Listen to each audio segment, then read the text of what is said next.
वैशाख मास महात्म्य का 10वां अध्याय। चलिए भक्तों शुरू करते हैं ये अध्याय। श्री शिवजी महाराज ने ब्रह्मचर्य व्रत धारण कर लिया। गंगा तट पर एक वृक्ष के नीचे तप करने लगे। दक्ष की पुत्री पतिव्रता सती ने राजा हिमाचल के घर उनकी स्त्री मेनका के गर्भ से पार्वती के रूप में जन्म लिया तथा वहीं पर उनका पालन पोषण होने लगा। इसी समय तारकासुर नाम का एक राक्षस उत्पन्न हुआ, जिसने महातप करके ब्रह्मा को प्रसन्न किया और ब्रह्मा जी से यह वरदान पा लिया कि वह देवता, राक्षस, नाग व मनुष्य किसी से नहीं मरेगा, प्रकार के आयुध, शस्त्र, अस्त्र से भी नहीं मरेगा, परंतु किसी रुद्र भगवान के पुत्र से तेरी मृत्यु होगी। राक्षस ने सोचा कि जब शिव के स्त्री ही नहीं तो पुत्र कहाँ से होगा, फिर मृत्यु ही कैसे हो सकेगी। इस कारण कह दिया कि तथास्तु। ऐसा वर पाकर तारकासुर ने सबको दुख देना आरंभ कर दिया। देवताओं को भी अपना दास बना लिया और देवांगनाओं को दासी। इस प्रकार जब देवता अत्यंत दुखी हो गए तो वे ब्रह्मा जी के पास गए। ब्रह्मा जी ने उनके दुख को सुनकर कहा कि वर देते समय हमने उस राक्षस को कहा था कि उसकी मृत्यु शिव के पुत्र के हाथ से होगी, अतः शिवाय रुद्र के पुत्र से उसकी मृत्यु और किसी उपाय से न होगी। इसलिए ऐसा उपाय करना चाहिए कि शिव की स्त्री सती ने दक्ष के यज्ञ में अपने प्राण दिए थे, अब उसने पार्वती के रूप में हिमाचल के घर में जन्म ले लिया है, परंतु रुद्र भगवान हिमाचल के शिखर पर घोर तप कर रहे हैं, सो ऐसा उपाय करना चाहिए जिससे रुद्र का पार्वती के साथ पाणी ग्रहण हो जाए।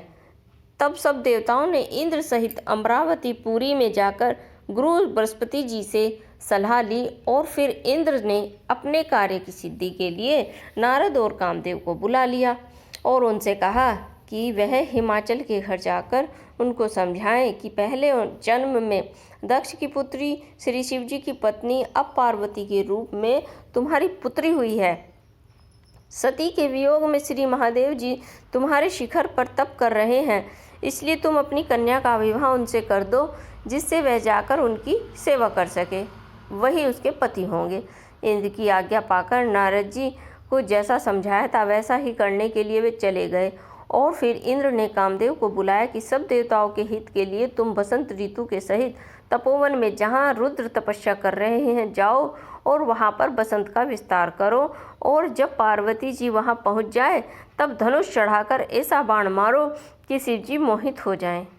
उनका संगम होने पर यह सब कार्य अवश्य पूरे हो जाएंगे।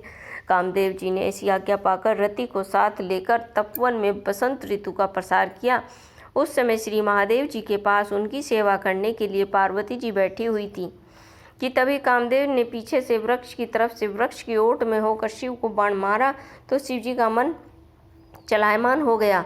कामदेव दूसरा बाण चलाने ही वाले था कि शिव जी को यह विचार उत्पन्न हुआ कि उनके मन को चंचल होने का क्या कारण है, और जो उन्होंने चारों तरफ देखा तो कामदेव दिखाई दिया।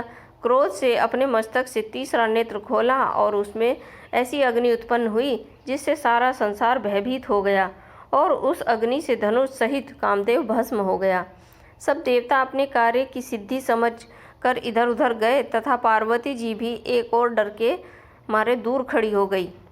तब स्त्री की निकटता दूर करने के लिए महादेव जी ने भी अंतर्ध्यान हो गए। हित की सिद्धि करने वाले देवताओं का कार्य सफल न हुआ, किंतु उल्टा अनर्थ ही हो गया। जो कोई साधुओं से दुष्टता करता है उसके साथ वैसा ही हुआ। इसी इक्ष्वाकु वंश का राजा भी साधुओं को अप्रिय था, क्योंकि वह भली भांति साधुओं की सेवा नहीं किया करता था, इसलिए उसने महान दुख भोगे और बुरी से बुरी योनियों में जन्म लिया। इसी प्रकार कामदेव ने शिवजी का अप्रिय करने के दुख उठाए। अतः 10वां अध्याय समाप्त। बोलो शिव शंकर भगवान की जय, बोलो विष्णु भगवान की जय।